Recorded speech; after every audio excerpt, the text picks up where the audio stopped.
यह बात आज तक मेरी समझ में नहीं आई कि अमेरिका के राष्ट्रपति ट्रंप द्वारा अपने देशवासियों को धोखा देने के लिए फैलाए गए झूठों को हमारी मीडिया इतनी अहमियत के साथ क्यों पेश करती है। अगर आप उन खबरों के कमेंट बॉक्स देखेंगे तो नरेंद्र मोदी के 56 इंच के सीने का मजाक उड़ाते हुए और ट्रंप के आगे झुक जाने जैसी टिप्पणियां करने वाले ज्यादातर अमेरिकी नहीं बल्कि भारतीय होते हैं। मुझे समझ नहीं आता कि ऐसे लोगों की मानसिकता क्या है। अब मान लीजिए कि भारत कल यह तय करता है कि हम रूस से तेल का आयात कुछ कम करेंगे, क्योंकि अगर हमें अमेरिका के साथ रिश्तों के चलते उससे बेहतर डील मिलती है तो क्यों न करें। क्या हमने कभी यह कसम खाई है कि हम जीवन भर सिर्फ रूस से ही तेल खरीदेंगे?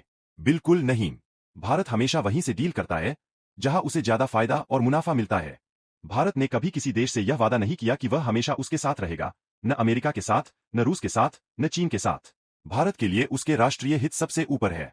लेकिन जैसे ही कोई ऐसी खबर आती है, हमारे ही देश में राजनीतिक विरोध के नाम पर कुछ लोग भारत के खिलाफ बोलने लगते हैं। फिर भी भारत ने इस बार भी साफ जवाब दिया है। विदेश मंत्रालय के प्रवक्ता रणधीर जायसवाल ने कहा कि भारत तेल और गैस का एक बड़ा आयातक देश है। अस्थिर ऊर्जा बाजार में भारतीय उपभोक्ताओं के हितों की रक्षा करना हमारी प्राथमिकता है और हमारी आयात नीति पूरी तरह इसी लक्ष्य पर आधारित है। यानी सच्चाई यह है कि भारत वहीं से तेल खरीदेगा जहां से बेहतर सौदा मिलेगा। अभी रूस से इसलिए खरीद रहा है क्योंकि रूस बहुत सस्ती दरों पर तेल दे रहा है। अगर कल सऊदी अरब रूस से भी सस्ता तेल देने लगे तो भारत सऊदी से ज्यादा तेल खरीदेगा। इसका मतलब यह नहीं कि रूस से पूरी तरह खरीदना बंद कर देगा, क्योंकि रूस भारत का पुराना दोस्त है और भारत ने हमेशा मुश्किल वक्त में उसकी मदद की है। भारत रूस की मदद सिर्फ सस्ती दरों के कारण नहीं कर रहा, बल्कि इसलिए भी कि रूस पूरी तरह चीन पर निर्भर न हो जाए। अगर रूस की अर्थव्यवस्था गिरती है तो चीन उसे अपने प्रभाव में ले सकता है।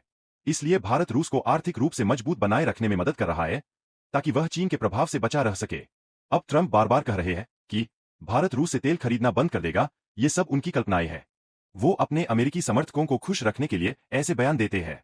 सच्चाई यह है कि भारत अपनी जरूरत और लाभ के अनुसार निर्णय लेता है। कई बार ट्रंप ने पहले भी गलत बयान दिए हैं, जैसे कि भारत पाकिस्तान युद्ध में शामिल था, जबकि इसमें कोई सच्चाई नहीं थी। भारत ने हमेशा साफ कहा है कि हम वहीं से डील करेंगे जहां बेहतर शर्तें मिलें।